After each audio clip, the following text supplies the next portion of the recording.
பிரதமர் மோடி மன்னர் அல்ல, அவர் தெய்வ குழந்தை ஆகிட்டாரு, அவர் டெஸ்ட் பேபி அப்படின்ற மாதிரி கடுமையான விமர்சனங்கள்ல பிரகாஷ் ராஜ் அவங்க அதாவது பெங்களூர் சென்ட்ரல் தொகுதியில நிற்கும் பொழுது டெபாசிட்டை இழந்தவர். 2019 தேர்தலில் பெங்களூர் சென்ட்ரல் தொகுதியில அவர் போட்டியிட்டார். யார் எதிர்த்து போட்டியிட்டார்னா காங்கிரஸ் எதிர்த்து போட்டியிட்டாரு, பாரதிய ஜனதா கட்சி எதிர்த்து போட்டியிட்டார். அங்கே டெபாசிட்டை இழந்த ஒரு நடிகர் என்பதுதான் பிரகாஷ் ராஜ் அவர்களுக்கு அரசியல் இருக்கக்கூடிய அனுபவம்.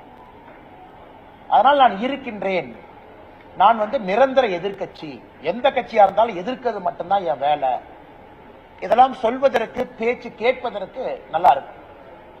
ஆனா இன்னைக்கு லோக்கல் ஸ்டாண்ட் என்ன, எதிர்ப்பதை மட்டுமே முழு நேர ஒரு விஷயமாக வைத்து ஒரு நடிகர், ஒரு நடிகனாக நாம் எல்லோரும் மதிப்பு மரியாதை அளித்திருக்கின்றோம். அதை தாண்டி அரசியல்ல அவருடைய குரலுக்கு நான் மதிப்பு மரியாதையும் அளிக்க விரும்பவில்லை. இதே பிரகாஷ் ராஜ் நடிகராக நீங்க கேளுங்க, நான் சொல்றேன், நல்ல ஒரு நடிகர், நிறைய கதாபாத்திரங்கள் பண்ணியிருக்கிறாங்க, அதுல தனிப்பட்ட முறையில் எந்த குற்றச்சாட்டும் நமக்கு இல்லை. அரசியல்ல ஒரு அனுபவம் அவ்வளவுதான்.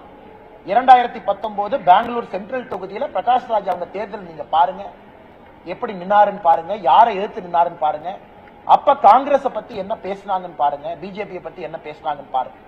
இன்னைக்கு மோடி எதிர்ப்பு என்கின்ற ஒரே காரணத்திற்காக இந்த பக்கம் சேர்ந்து கொண்டு மோடியை திட்டுவது மட்டுமே முழு நேர வேலையாக நடிகர் பிரகாஷ் ராஜ் அவங்க வச்சிருக்காங்க. மற்றபடி அதை நாங்க சீரியஸா எடுத்துக்கலீங்க. அதே நேரத்தில் பிரதமர் அவருடைய இன்டர்வியூ, உதாரணத்திற்கு பிரதமர் அவர்கள் இன்னைக்கு கிட்டத்தட்ட 40 தொலைக்காட்சி நிறுவனத்திற்கு மேல இன்டர்வியூ கொடுத்திருக்காங்க. நமக்கு ஒரு பெருமை என்னன்னா, அந்த முதல் இன்டர்வியூவே தமிழ்நாடு சார்ந்த ஒரு தொலைக்காட்சியிலிருந்து ஆரம்பிச்சாங்க. பாரம்பரிய உடையில முதல் இன்டர்வியூ, பிரதமருடைய ஃபர்ஸ்ட் நேஷனல் இன்டர்வியூ இந்த எலெக்ஷன் டைம்ல ஒரு தமிழ் ஊடகத்துக்கு கொடுத்து தான் ஆரம்பிச்சாங்க. சோ எல்லா இடத்துலயும் பேசினாங்க. சோ பிரதமர் ஹிந்தியில பேசினது புரிஞ்ச விட்டவங்க எல்லாத்துக்குமே தெரியும்.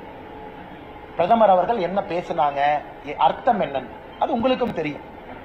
குறிப்பாக பிரதமர் அவர்கள் என்ன சொன்னாங்கன்னா, இங்கே ஒரு வேலையை செய்வதற்காக அனுப்பப்பட்டவன் நான், என்னுடைய வேலை கர்மா என்ன என்பது எனக்கு தெரியும் அப்படின்னு பிரதமர் சொன்னதை உடனே இவங்க அப்படியே மாத்தி, அது இந்தியில பிரதமர் பேசினதை மாத்தி அதை ஸ்டேஜ்ல ஒரு 4 பேர் பேசுறாங்க. அதை வைத்து நாம் என்ன பதில் சொல்றது? அது பிரதமர் அங்க மட்டும் இல்ல, மேடையிலையும் சொல்றாங்க, பொதுக்கூட்டத்திலையும் பேசுறாங்க. அவருடைய கடமை என்ன, ஆண்டவன் எனக்கு என்ன வேலை கொடுத்திருக்கா அந்த வேலையை செய்யறங்கிறாங்க. அதனால இதை திரிச்சு பேசுறவங்க நம்ம என்ன பதில் சொல்றது மேடம்?